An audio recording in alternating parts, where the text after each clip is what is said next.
You are tuning in to Access Live, a show about raising awareness, what's going on in the community, and to address the issues that impact youth and their families that have serious emotional and behavioral challenges.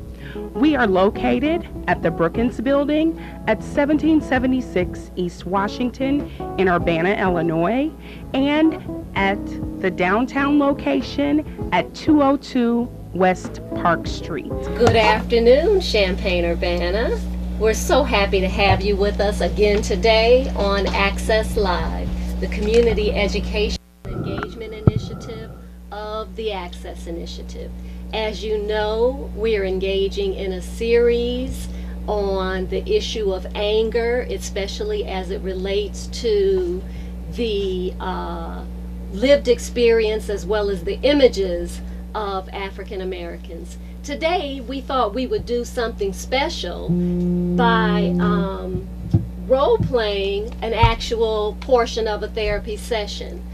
You all know we come to you every week trying to convince you, and many of you have become convinced, that mental health and mental health care is critically important to us as individuals, as well as in helping us understand what might be going on in the wider world as it relates to African Americans and therefore our health as a community. So we want you not to be afraid. We want you to think about what mental health and hygiene could be for you, could be for your friends, your families, your neighbors. And so we will talk about that today.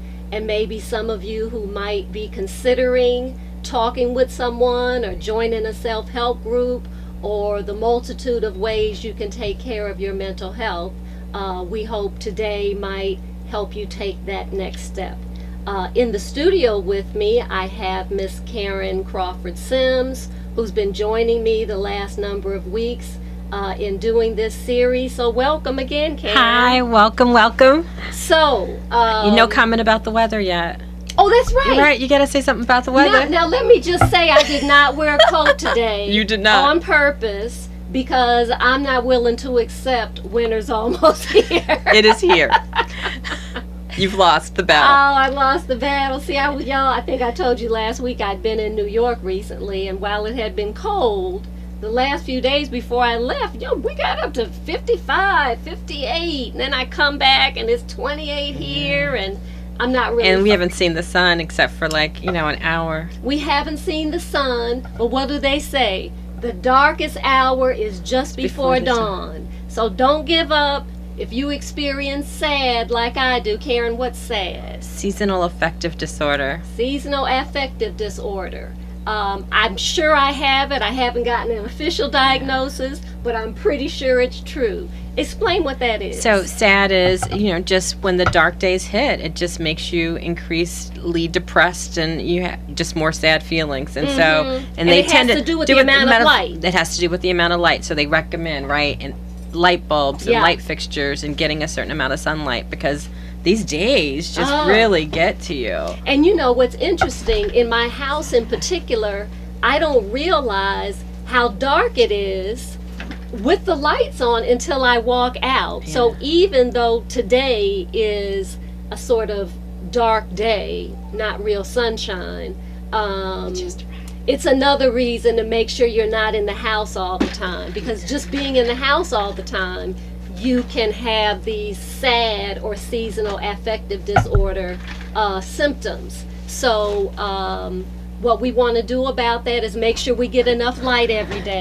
And the right light bulbs. And the right, so it's and is it, can you say, is it UVA or B or something? It's just a broad spectrum UV light bulb. Broad spectrum UV light bulb. Is that something people can just get in the store? Mm-hmm. You just have to go look for them, and they cost a little bit more, but just put them strategically. Yeah. And they'll be a little bit brighter, so it won't be that cute mood lighting. Yeah. They're supposed to last longer. They are. Yeah, they do last longer. Mood lighting is good, but for our real mood, in terms of keeping our mood light, that might be worth the investment if this sounds in any way familiar to you. I know I've had this conversation with multiple people who didn't know it had a name. So we Can I add one more editorial? do, yes. Because of the lack of sun too, and because we're people of color, a lot of the listeners are people of color. Also, increase your vitamin D. Vitamin D, because that'll also make you achy and moody and a whole bunch of other feelings. So increase your D. I have, for those, it came off. I put it back on after my shower. I actually had blood drawn yesterday, and part of what they were looking at was my vitamin D levels. So important. It is. So important. Yeah. And in there in the again, mix right? as But when the sun is down, because we For the need energy. 15 minutes a day of direct sunlight without like a sunscreen. We need 15 minutes in order to just stay minimally healthy. And if we don't have that, it's going to affect it'll us. affect you. And here's the thing. I know I like to come here. I know we learned so much. I know I'm off topic a little bit, but we are talking about mood, so it's okay. No, it's fine. I remember, I'm not seeing it that much now, but I remember there was a lot more bow-leggedness in the black community when I was growing up. And I came to understand later that was actually rickets, That's right. which we would be getting often because of a lack of vitamin D. And we used so to that's just the think it was bones. the sexy guy. I know, because a bow-legged brother is mighty sexy. I grew up feeling that. So when I see, not major there is bow-leggedness, but when I see It's it a now, vitamin D deficiency. it's sort of, so the vitamin D works with the calcium to keep the bones strong. That's right. And so for people with the darkest skin, it's more difficult to absorb this sun that we need because our body actually makes vitamin D. That's right. It's not, you don't even have to take it as a supplement. Our body makes it, but it's got to get the sunlight to make it. That's right. And I think it's that along with poverty, That's right. Yes. which I think has to do with having access to quality food and that kind of Yes. thing. Playgrounds Because and outside. that's right. Yeah. So are you going out? Are the kids jumping around? Because it's when you're walking, moving, that we're building bone strength. That's right. Yes. So a little physical health lesson and Isn't a little that- emotional We're health being lesson. I You tell like you, that, I learned. Trish? I like that. I'm telling you, I'm just making it here for my session, Mm-hmm. my mental health break, and I learned a lot more. That's why I enjoyed joining you, ladies. Wonderful. Good afternoon. Wonderful. Well, welcome to Trish Avery. You know, I had so many good plans for today, and we're going to end up winging it here, but you'll still love it. I kind of didn't want people to know Trish was in the room. We certainly can't help with the video stuff, but I actually didn't want to introduce. I know y'all, but people who know her recognize her voice anyway, but for those of you who get the regular email or see it on Facebook, we are going to do a mock therapy session in here, and I didn't want people confusing Trish with the role she's playing. So she's not talking about herself and her feelings. We just want to create an opportunity today for people who are considering how they can enhance their mental health and hygiene, if they might be willing to do individual therapy. We'll, after this, talk about the various ways you can do it, because one-on-one therapy isn't the only way you can dig up what's bugging you and heal yourself. So, Karen, we've been back and forth, I and know. Trish, you've been back and forth with us trying to figure out what's the best way to do this. Because really, we're just trying to convince you that you know, mental health issues ain't a white people thing. I can't be That's more right. blunt than that, because you know that's what we say, right? That's right. And it's just not true. That's right. It's just not true. But we have our own ways of manifesting when we are not well. That's right. From anger to sadness to snapping at people to withdrawing, Just isolation. or the isolation is really serious, or going in the other direction and being over the top and all kinds of stuff. So we thought demonstrating what you might be able to expect if you decided to go this route would be good. What we've been back and forth about is, in therapy, what's asked is sort of, what's the presenting problem? Because you might go to therapy for one thing, and after a few sessions you realize it was something else, right, that actually triggered you to make the step. But usually something has happened, a loss of a relationship, a death, changing jobs, moving, those are all triggers, period, right? That's right. That increase people's stress level. But usually there's something that's occurred that makes people finally take the step. We're hoping for you, what's occurred is you listen to Access Live regularly and you finally decided to make that move. So Karen, you are in charge of this because you are the professional mental health person today. And so can we go back give to, us an opening and then we'll go into so we're going to get into it, but I want to go back to this whole idea because Imani and I have been talking right before you got here, Trish, about what are triggers, and I guess I want people to think broadly about what a trigger is.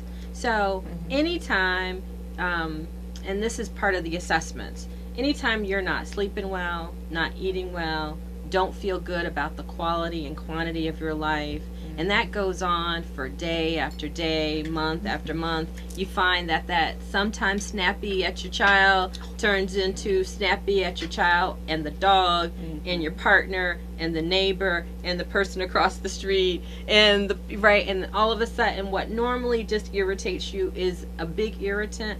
Those are all signs that you need that the supports that you have in place aren't enough.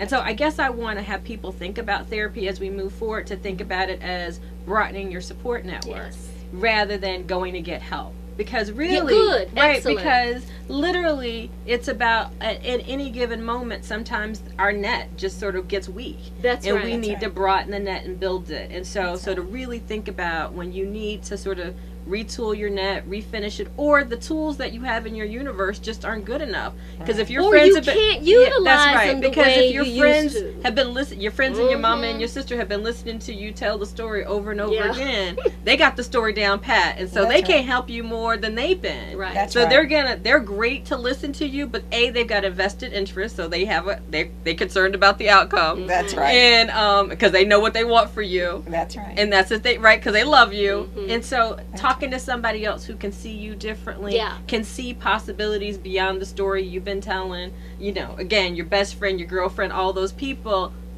sometimes too close to you. So sometimes broadening your net, getting some more support, having people who have a little bit more or a different set of tools, always real helpful. So to think about it like, who do I go for?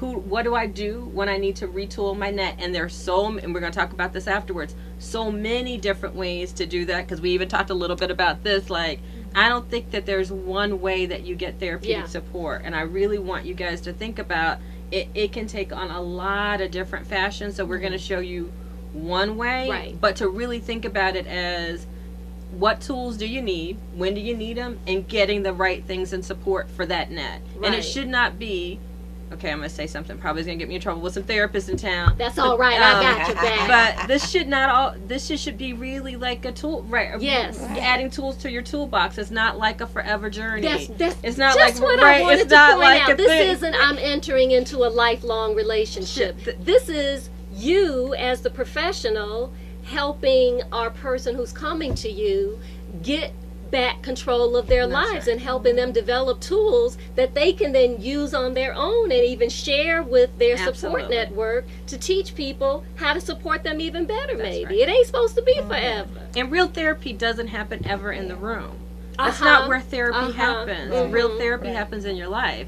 So we talk about it, you gain some insight, but where you're going to get healing is going to be out in your relationships and in the practice. And so, and you might come back to that process, you learn a little bit. It's like riding a bike or anything else. You learn a little bit, you come back, you try something new, and you're like, ooh, I did that trick. That worked out pretty well. Let me try something new. Maybe I need some more instruction. So it should be this in and out. It shouldn't be like 18 years of when you're doing that, you're probably not using the tools that you have, and you're not getting better. And to maybe even think about just like we go get an annual physical, annual pap smear, mammogram, whatever, even if, a more, as we mature in our understanding of mental health and hygiene, we might even think about what it means to even go in and get a tune-up. That's right. Even if there's nothing triggering at the time, right? And a good doctor should be including that in assessment, because now according our health, and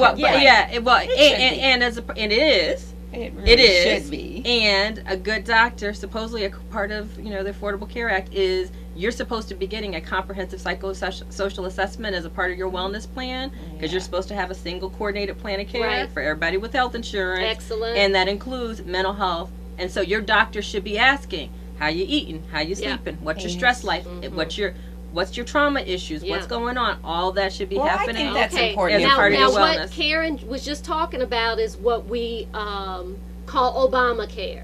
And when you see all the signs that say "Get Covered," that's what she was just describing. Get Covered Illinois is about making sure you sign up for what Karen you just described. But what I Trish. think is important is that Karen just said is that people need to know that those are questions that they should be asked Yes. by their physicians. That's right. And I don't know that that's always really? the Okay, case. okay. So I think it's good that you mentioned that. But I certainly can relate to what you are talking about when you say that when we're dealing with things in our lives, stressors in our lives, and we have these conversations with people that are close to us, I'd like to say it might be a little bit deeper than that, because sometimes we have traumatic experiences in our lives that we bury so deep in our psyche that we are afraid to talk about them with even the closest people that we love and talk to and share a lot of our secrets with. Sometimes it's very difficult It's too much. to those times when you explained early on about when you're feeling isolated, when you're having these nightmares and things that might be coming to you that you're not comfortable with. Or things become Vision. twice as hard as they used to be. Twice as hard as they Yeah. used to be, but you're almost afraid to share them. Yeah. So how do you get that out in the atmosphere where you can begin to deal with that? Now, I know that that I think is when we need to really seek help Yeah. and really be able to pull that out, because a lot of times people are dealing with secrets and issues that they're trying to grapple with that they can't share. So what would you Well, recommend? you're going to do some You're gonna therapy do some first, playing. and then we're going to do Yeah. Okay, I'm the receptionist, everybody. Okay, knock, knock, knock. Oh, yes, ma'am. Hello. Wonderful to have you. We've been waiting for you. I'm going to check with Miss Sims to see if she's ready, and we'll be right back, okay? Thank you. Hi. You good? I'm good. Have her come on in. Your 3:30's here. Okay. Yes, Miss Carlisle. Welcome. Hi. Hi. So I want to just take a second. I've had a chance to look over what you wrote here in all of the paperwork. So thank you so much for completing this so well. I really appreciate it. First of all, it just makes our time together go much quicker. You're welcome. But I really want to kind of put that aside for a second. Okay. We'll come back to it because I have a couple questions, but I'll ask those at the end. And tell me, what made you pick up the phone and call? Why are you here today? Well, you know, I've been struggling lately with a lot of sadness. You know, I have this feeling where, you know, I can be going about my day and this incredible sadness just comes over me. I just start crying. You know, I want to be away from people. And I really don't know what that is. But so I thought I better come and see you. So about how long ago has that started? Well, you know, I realized that I've been consumed with a lot of things that have been going on around me, that have been truly concerning. Okay. You know, I watch the news a lot, and I see what's happening in our world, and it really affects me. And you know, I know that I'm not. It doesn't affect me personally. Okay. But I've noticed that it's probably triggered some of the sadness that I've been experiencing. So, okay, I'm going to ask you a little bit more because there's a lot that's happening in the news. Yes. And what kinds of things are coming up for you? So talk to me about, like, what have you seen, or what are the images, or what is happening in the news that gets to you, and then I want to go back and talk about the sadness. Well, I think the thing that has been getting to me the most lately is just the pain of watching the pain of parents who have suffered a loss. that seems to get to me the most. Okay. And Any loss recently in terms of that you've seen anybody that comes out? You said the news has sort of been triggering. Yeah. Has there been something or somebody or well, I really some think parents? the Eric Gardner and the Brown case has been Huh.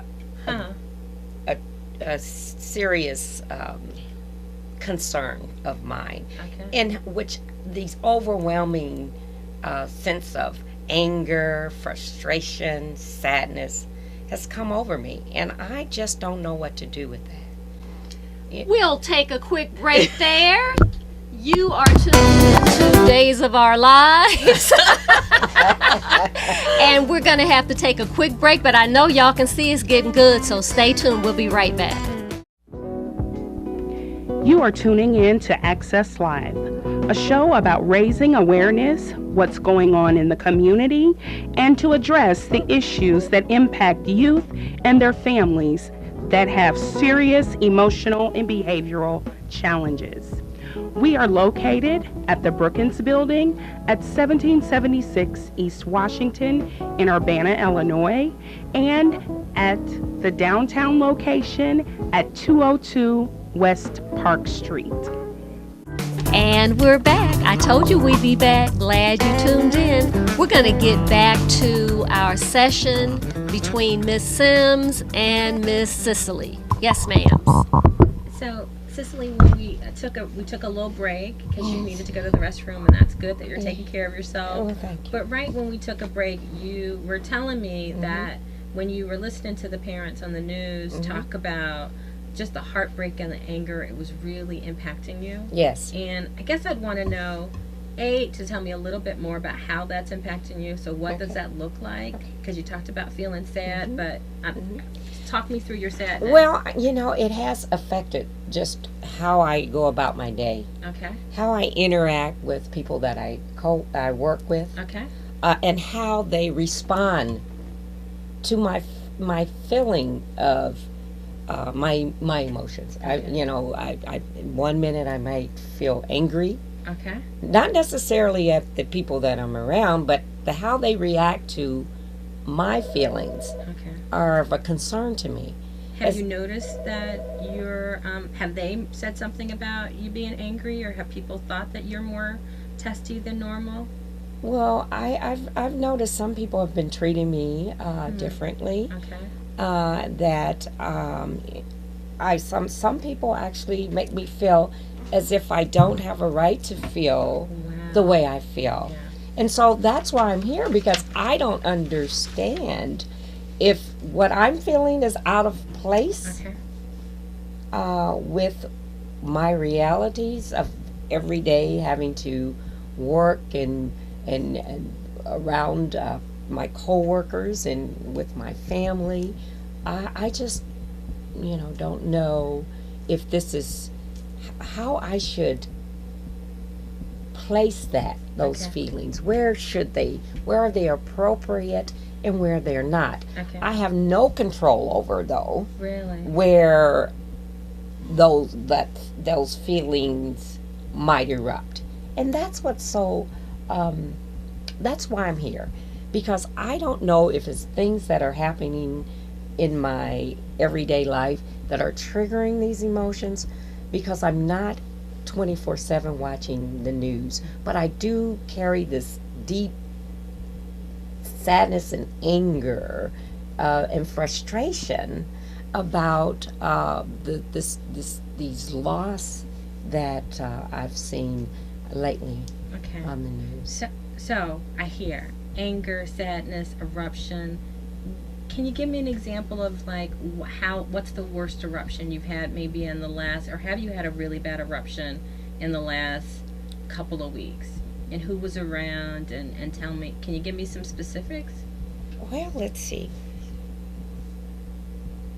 I've done, I think, a good job of suppressing Okay. All right. my anger, And but where does that come out? Or does it come out? Or how are you taking care of well, it? that's interesting that Okay. you ask, because I'm not sure how Okay. I'm handling that. But when it erupts into frustration, I might take it out on my spouse. Huh. Okay. You know, So a I little know we bit get yellow, into okay. these frivolous arguments All right. that when I sit back and think about it, made no sense. Okay. I mean, Okay. it was petty. Um, so I think I So, mostly some take it out on the people people that are that are closest to you. closest to me. And how you sleep in? Well, you know, I noticed that I'm very restless Okay. at night. And I haven't had a good night's sleep in a Okay. few And days. okay. And what about eating? Not as well as Not I as well as you should? I think I binge. Okay. So you're eating a little bit more than you normal, not sleeping Well, well. it's not that I'm eating more. I think I'm eating Comfort stuff. comfort stuff. Okay. All right. So it sounds like more fights with your husband, not sleeping well, more comfort food. Does what's happening now remind you of any other time in your life? Have you ever been in this place before? Is this unique? This is the only time you've ever felt like this? No, I don't think so. Okay. I think I felt this way before. And I'm trying, I think it may have been at the loss of my mom. So it says that you might have felt this, you're telling me you might have felt this way before when your mom died. And about how old were you when your mom died? I was 9. You were 9? Yes. Okay. That's a hard time, That is a hard time. particularly for a girl. Yes. Yeah. I remember being very close to her at that time. Yeah. And you're just sort of moving into young girlhood. Oh, yeah. That's an important time. It was. And so tell me what her loss meant to you, because I'm imagining she probably was a real big protective factor for you and provided a lot of structure. Absolutely. It meant that I lost, number one, my mother, who I cherished, Okay. adored. And her loss, once, she was no longer a part of my life, a lot of things suffered. I lost my interest in reading. Okay. I think my grades suffered some. So it was a big loss. So it sounds like it made you feel real vulnerable. Like when your mom died, you Yeah. were vulnerable. And I'm Yeah. wondering if we're going to put that 9-year-old self Mm-hmm. with your current self. Are you also feeling a little vulnerable? Are there things that are making you feel vulnerable when you watch the news? And could that be something that's happening? Well, I do think that there's some vulnerability Huh. there, because I think how does these suffering parents find justice? And so I think I feel vulnerable to, maybe I put myself in what they might be thinking their vulnerabilities are in terms of seeking justice and relying on a system that at this point has said there are no injustices done here. So I think there is some sense of vulnerability there. And that's a hard place to be, particularly as a woman of color, Yes. where we like to feel like sometimes we Right. got some Be control in of control. things. And so I'm wondering if when you listen to the news, it kind of puts you back to that 9-year-old Well, space. and here's what I want to say to you, that I think, just that we are incredibly resilient to have gone through what we have had to go through in our lives. But there are some vulnerabilities here that I realize that I can't manage on my own. And I've tried to do all of the things that Normally work. I thought were working for me. I go to a quiet place. I isolate myself. I may put on some soothing music, Okay. have a glass of water. But that's just not working. Because you can't control that the systems exist, that the world exists, that's out of your control.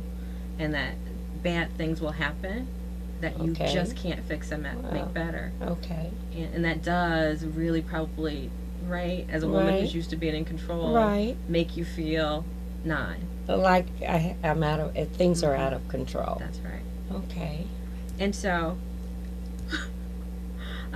what I want to do Okay. is to talk about how we would put things in place that you can control. Okay. To focus on what Good. you can control. That's why I'm But here. also to think about, how do you make space Okay. to take care of yourself in that vulnerable place. Okay. And maybe, we even think about maybe talking about having your husband provide you a little bit more support when you're feeling sort of smaller, when you're feeling like you can't control the universe. Okay. How do we make room for him to be more of a support for you and other people? Okay. Because it sounds like in that space, what you need is more people around to take care of you. Okay. Okay. Thank you. So, wow, there was a lot going on We went there. way faster than we They ever went. did. Now y'all got to know. This No, we only have this so is us much just time. sort of we only have so much time. So I do like the way you work that, because I think it's really true in our lives that maybe more so than other people, when we see ourselves in the news, it's almost always negative. That's right. And certainly, I know in our conversations off air, Karen, you've really made the point that something like all this Ferguson and New York stuff in the news really can be a trigger for people to finally make that step and say, That's right. okay, it's like I got tagged on a Facebook thing. I think it was just yesterday. Oh, I think it was, where a man had finally been exonerated after spending 27 years in prison. And so his picture was there on Facebook, and then you could click on the article, and he just looked so wounded. Yes. And I remembered, commenting that, sometimes it's just too much. It's too much. And I said, when I looked in his face, he looked like my cross the street neighbor. And he could have been my cross the street neighbor. And this out of control thing, because it seems like our experience in many ways, the negativity that comes upon us feels so random. And when things are random, you can't control it, which can then trigger other things going on in your life. So, I just want to share this one thing, and then Karen, I want to ask you a couple of questions. So, many people know that what's been in the news here locally in the past few days has been the students' protest at Centennial, and the incident that happened with the driver deciding that she would drive through the crowd, and that all the focus was sort of on the kids and what they did wrong, and nobody was saying anything about really? Do we really want to drive a 3,000-pound killing machine through a group of students? And so it's tense there. Right. And so there's been a lot of back and forth over email and, in social media spaces. And I was the guest at a class at the university yesterday. And the professor of the class is someone who I talk to about these things. And he wasn't able to come to the school board meeting Monday. For those of you all that don't know, it was a packed house, standing room only, and everyone who went up to speak was speaking in support of the students, which probably was a really good mental health session for the kids and their families to tell them, no, you're not wrong. We admire you. We support you. You're learning. You're becoming excellent citizens. Good for you.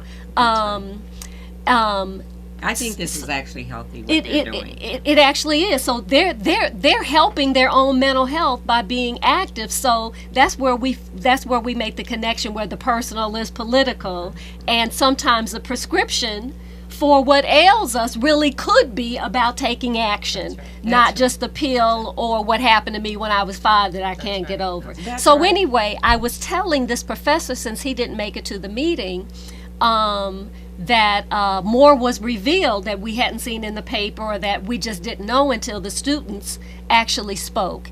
And when I was in the process of telling him that the driver said something to the kids, or this is what was reported Monday, and I can't remember what it was she said, and I said this to the professor, but as I was telling him what happened, my voice started cracking.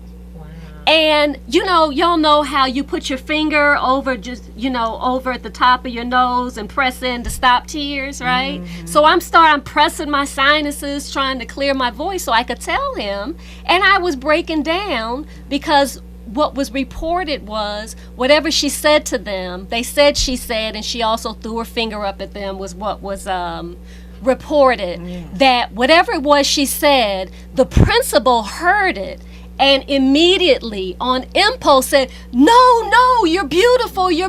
That's right. Oh, you weren't there, so you don't know this story. Trish was there. So that choked me up. I know about this, right? I know all about it. I get it and everything. But even in the retelling of it, it was so painful for me that I'm starting to cry just telling this story that I should be able to tell with a straight face. So I'm getting triggered, right? And so everybody's getting triggered all over the place. And it could trigger old stuff or whatever. But the point here is it points to the importance of having culturally and politically responsive access to therapists who would get that, because if you don't get all that stuff, you can't help someone. So tell me then in this session, okay, I'm going to ask her the question and then we're going to take a break. I'm getting the sign, y'all. So this is what I want you to think about over the break. And listening audience, be thinking about this. What about what you did is something that someone who had training / lived experience with understanding working with African American clients, how did your knowledge of her as an African American woman influence how you talked to her, what you chose to point out, etc.? So think about that, y'all. Don't you go nowhere. I'm gonna come looking for you. We'll be right back.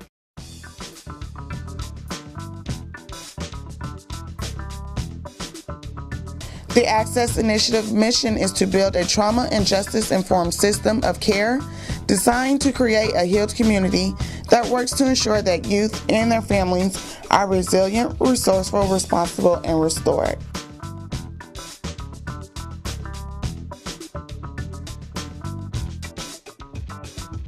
And we're back. This is Access Live, a community education and engagement initiative of the Access Initiative. We're back and we are now unpacking or debriefing around the brief therapy session between a community member and a therapist to try to get at what was bugging her, what made her finally make the call, the therapist asked. And so we're trying to understand, is it anger? Is it sadness? Is it sometimes that what we're presenting, right, or the behaviors that we're showing may look like one thing, but what's up under them might be something completely different? And so, Karen, it sounds like that's, you were trying to show, you want to try to get at that. But I think one of the things a lot of African Americans think about is that they would want a black therapist. They would want black mental health workers, but in communities like this, there aren't enough to go around, which then raises the question about how effective has cross-racial therapy or mental health work been in the past? Do you see signs that it's improving? And how could someone who is not African American successfully work with an African American? That's a big question. But you share in the therapist community, how is this discussed and understood? Well, and before you answer that, I just really believe that when it comes down to matters of the mind, it's important that you are paired with the right therapist. It is. And how to, so when you answer that, and be thinking about that. Yeah. And I appreciate you're helping me today because I have just been reliving the struggles of the past, and I want to be able to set them aside. And I think you've helped me in how to deal with that. And so I like to hear more. All right. So I do think cross-racial therapists work just like cross-racial doctors but it's important that people are trained well. And so there's and there are lots of really great ways that people are trained. I think sometimes clinicians don't have enough training, so I would encourage people to have great training, particularly training that allows them to work with people cross-racial in the community. So that's very, very important, and have real clinical.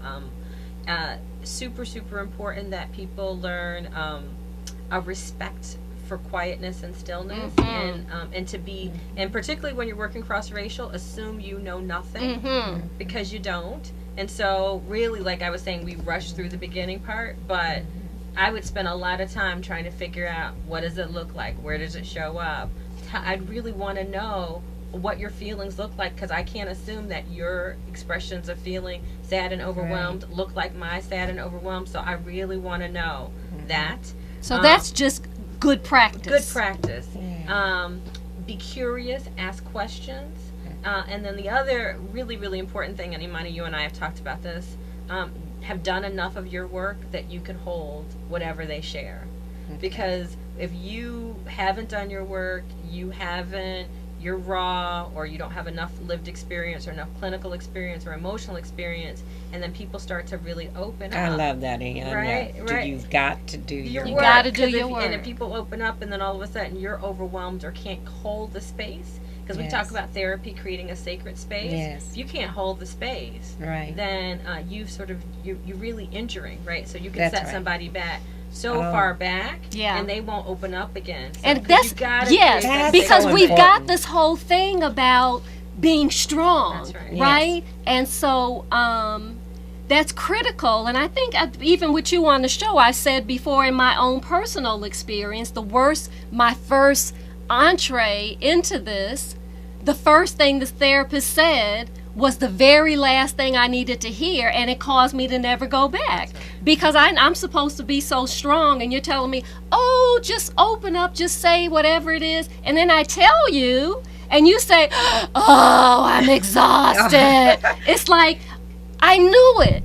I knew that no one can carry this burden but me. I knew that I couldn't trust to share this with anyone. So now I got to worry about her and how she's feeling. Well, can I just say to Mrs. Sims, it took a lot for me to come in today. Miss Cicely was so proud of me. It did take a lot for me to come in today, and because that just culturally, we in my family, no one has ever done that before. It has always been carried us, and I just thought we have to get around that. Absolutely. And so it did take a lot for me to come in today. So I really do thank you.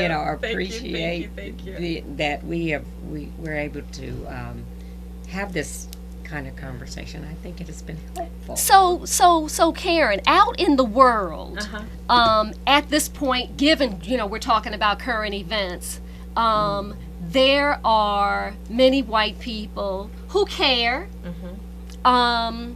And what about this experience of walking on eggshells? It seems like there are white people who are trying to figure out, what do I do? And they might find themselves walking on eggshells around black people they're normally around.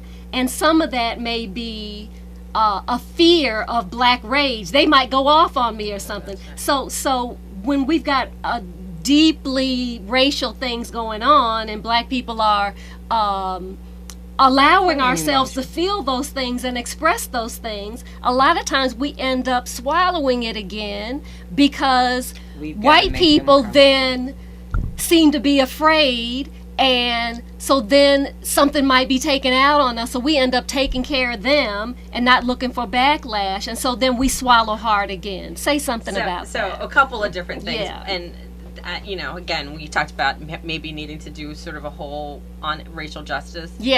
But the reason why, and I just had a conversation with someone this morning who reminded me, it's sometimes really important for white people to do work with white people. Particularly when we're talking about sometimes issues of race and your own feelings of marginalization or oppression or prejudice or whatever. Sometimes you need white allies who completely have a social justice orientation who you can go to, who are willing to step forward and do the work. And so I want people who are willing to take the lead and be out there on the call us today, right? And so right, because there are a lot of people who really need, and you know, I can do a lot. I'm a person of color. I've lived a person of color. I understand a whole lot about what that experience is. I have not ever had the privilege or opportunity to be white, so I really don't know, and I can be sensitive to a point, but it's a different orientation to the world. So for some of the work in terms of dealing with your any of those kind of feelings, I say white people do the work. Yeah, so and you know, we talk about when we think about like racial violence. I mean, we think about sexual violence. We say sexual violence ends when men take the lead. That's right. Racial violence, racial oppression ends when, unfortunately, and again, this is not a racial issue. It just happens to be. But when white men are willing to step up and say, "Hey, I'm willing to be out front. That's right. And I'm willing to do something about it." And historically, this is the important thing. Throughout the history of Americans, white men have always been willing to do that. So you are not alone. You're not alone. When you step out, when you make that step, you have a legacy. And I know You're you haven't been taught that. Baton. I know you haven't been taught that, but there's a legacy of white men who've done the right thing. You're John Brown's great-grandson. That's right. Or people who had the Underground Railroad. Right. That's white right. men. Right. We had a lot of good white men who did some right things. And although we narrate that, so continue to join your allies. So one of the things, that's right. So one of the things we want people to know is sometimes the best way a white person can be a racial justice ally is by focusing on other white people and helping them to get to where they've gotten. And that's then when I say that to white friends and allies, they agree, but they acknowledge it's really hard. And sometimes they don't like white people either, right? You know, you know what I mean? It's like they get frustrated just like we get frustrated, so they just want to hang out with us when sometimes we need them hanging out with their relatives and friends. And that's tough. This is complicated stuff. Complicated stuff. Yeah. And it means that people, you know, when you think about power, it also means that for in terms of, again, a sacred healing space, people don't have to take care of you. Right. So, because in the nature of a cross-racial conversation, particularly where you're feeling wounded and I'm feeling wounded, then we are going to be sensitive to each other and not be as honest as we need to be. And it's so important. We talk about trauma principles. It's so important to have spaces where you can be completely transparent and completely honest and tell the whole truth, right? Tell the whole truth. Because in the absence of that, right, we tell these filtered truths that never get us quite to, because we don't tell the full story, so people can't even give you a right answer because you haven't even told. So do we withhold those feelings until we are in those sacred places, or how do you That's a great question. Deal with right, that's a beautiful question. So there's a couple different ways. One is it's human nature to leak. So I tell you a little bit, but when I really want to be listened to well, you know, so we always think about good listening is about what the other person does, but it's also about making sure there's room to be heard. That's right. So I'm also going to be sensitive and thoughtful about creating the opportunity and inviting, hey, I really need to have a meaningful conversation. I really need to share, and I'm sure that the environment supports that, because I'm not going to be having that meaningful conversation at work, at a bar, blah, blah, blah, and then not get my need met. So I'm going to make sure that I've invited you when I need to do that into that space. So that's why therapy creates that, like, and not false, but creates that, like, illusion of that, because, right, it's scheduled, it's purposeful, it's a room, it's contained. But you can create that in lots of other spaces as long as you invite intentional listening, where it really is about you. It ain't about me. So it's not like you get 15 and I get 15 and you get 15. It's all about you, and my job is to really just be there for you. And so in the vulnerability work, because we want to, and next week we're going to spend some time really sort of getting to this vulnerability thing. That's hard for Black folks, right? Vulnerability is hard. It is. And folks give us ample reason not to risk vulnerability. And you do know the research says, so I don't know if you've done the research around kidnapping victims. So the research around kidnapping victims says the thing that keeps people stuck is the feeling of powerlessness. Yes. So over and over again, it's not any of the things that ever happen. It is feeling powerless. That's right. is what always holds us up. So that's what holds us up in our trauma narratives too. Right. So we can't feeling get to the vulnerable place we need to get to. Right. I like what Brene Brown says about. We've mentioned her before, that she's sort of a big person in the field of vulnerability research, positive, what's now being called positive psychology, etc. She talks about people having to earn the right to hear your story, Absolutely. and it sounded like that's what I heard you exactly say. what I believe. Yeah. 100%. Yeah. Because everybody can't handle it. Right. right. So I'm gonna test the waters and see, Yeah. right? But know that I need to. Yeah. And I don't get the option to choose not to have people in my life. Yes. Right. Because we need a community of people who are willing to be those people for each other. Yeah. Right. And if someone has betrayed you, who's still your friend, you're not going to be with them in the same way anymore. You may still love them as a friend, but you know you can only go so far because they've now bungled the opportunity to hear your story. That's right. So we've got to be careful about, in fact, who has the right to hear our story, and how safe are they? Are they going to run back out, and then tell Molly and Sue? Absolutely. So all of this is important on both sides, the listener's side and the storyteller's side. And sometimes it's also about, because relationships, this is the beautiful thing about relationships. This is why healing happens in the context of relationships, is coming back to those spaces and saying, A, I was hurt. Yeah. And B, how do we make amends? And it may never be perfect. It's like a stained glass window. It may never come back the way, but sometimes the complexity, but it's when we hit and miss, when we're like, oh, you hurt me, so I'm shutting you out. Oh, Right. you hurt me. And then all of a sudden we look at our landscape and we got all of these shut doors because you hurt me and you hurt me. And I never went back to figure out. I never talked about the hurt. Right. I never made opportunity for healing. Because if you or report you hurt restoration, me, right? there can be restoration. Right, that Yes. can't be. That's right. So can I just ask a question here? We got a minute and a half. Go for it. When we talk about, I want to know how we can create these safe spaces when we're talking about our young people out in these public places protesting and With people trying to run them over and with exercising cars. their right. But I think that the adults who have kind of provided a shield and have come out and supported them have tried to create that safety net and that safe space.